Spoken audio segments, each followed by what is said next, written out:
A recent study just came out of the American population of retirees, and they believe they need $1.46 million in order for them to retire. I'm telling you right now, if that's you to try to figure out what goal is by the size of your nest egg, this video is for you. Hi, my name is Philip Ramsey. I'm the president of Commonwealth Partners. And every day I get to work with people like this, and they have a very different goal in mind versus a number in their nest egg or their 401k. So if this resonates with you, please keep listening. We're gonna go through all the reasons why I think this is a bad idea and what you can do in order to change your paradigm and have an uncommon perspective about retirement. So where do we start? First, I saw this commercial. It was a long time ago. I can't tell you exactly when, let's say 15 years. It was from a financial institution called, I think, Voya. And their whole tagline for this commercial was, "What's your number?" And the whole commercial was all these people walking around Wall Street or New York, and they had this big, bright orange number over their head. And I was like, this is fascinating. And when the survey came out, I was like, I got to talk about this because this is not the way that people should be thinking and viewing retirement. Why is that? Main reason is because we can't control exactly what our 401k will grow to or, heaven forbid, be subtracted from. And that's the way we're building our plans. That shouldn't be the way we do things. We can do things way differently and way more strategically with putting you in control. And that's why having a financial plan is so important. This goes down to just basics of retirement. But let's just take, for example, two different personalities, two different perspectives.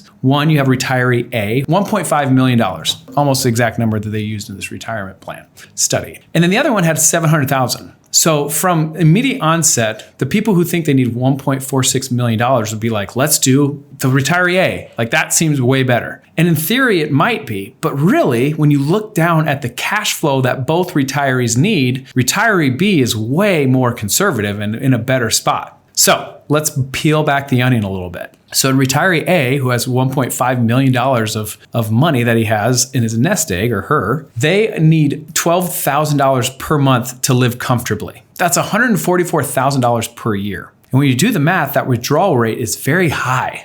It's almost 10%. And we would say in the industry, like that's too high, that they are in real big concern of running out of money before they pass away or graduate, as we like to say. And so that, because of the money that they need to live off of, and they have such a small nest egg for that withdrawal rate, they're in danger of running out of money very quickly. So let's go to retiree B. He has $700,000 in their account, and she only needs $7,000 to live. But she's factoring in Social Security and maybe a pension that she has. And really the only thing after you add all those up, she had $4,000 of guaranteed income. And then she has $3,000 that she needs to supplement her income with her retirement balance of $700,000. That's a way better withdrawal rate of $63,000 per year than the other side of the 10%. And so it all boils down to basically three things in retirement. You ready for this? First thing, when are you going to graduate? Or when are you going to pass away? Not a lot of people know that. But you can think about your parents and longevity of your parents and relatives. That plays a factor, but really no one knows when they're going to pass away or graduate, like we like to say. The second thing is cash flow. How much money do you need per month in order for you to live comfortably? That is the biggest question that you get to solve, you get to understand, and you get to manage and own in retirement. And you can do this well before retirement. And that's the biggest thing, and I think the biggest concern for a lot of people. How much do you actually need to live comfortably? The third thing is probably not as important, but how much money do you want to pass to your heirs and the people around you, or if you want to give money at the end of the rainbow? So once we have those three numbers, we can really start kind of building a portfolio or a plan that really is customized to you. So what does that mean for you?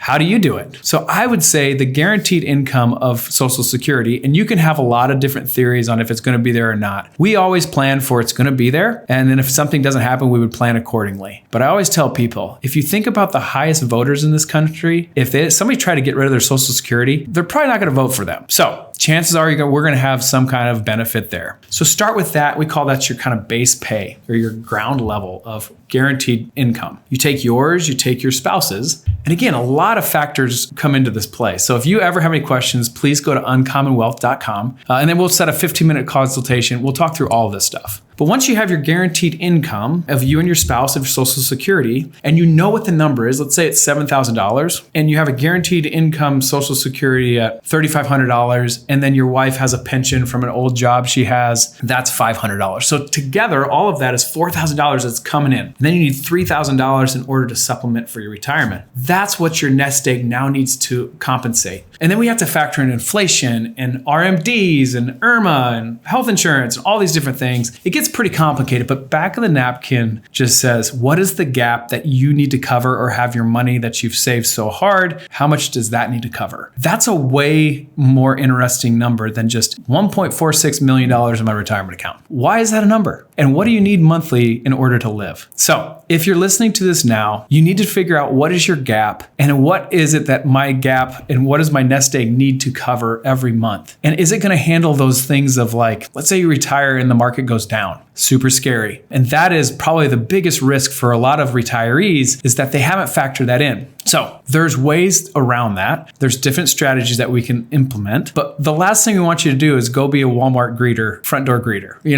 don't want you to go back to that. So that's kind of a way, but I do side with you of like, there's a lot of noise in the market today. And a lot of people are nervous about making the right decisions with retirement. That's why it's so important to have a financial planner or I'd say advisor that you know, like, and trust, that you can work through all these things together, that you feel confident in your financial plan moving forward. If you don't have that, we would love to walk you through those decisions and all the different questions and variables that we can factor in for you and your customized plan. So now when you see a commercial like that, what's your number? You don't need to know your number. What you need to live off of every month, that's the number you need to do. The rest is up to us to help you understand and get you educated on all the different variables. Thank you for tuning in. You've been listening to Philip Ramsey. Till next time, have a great one.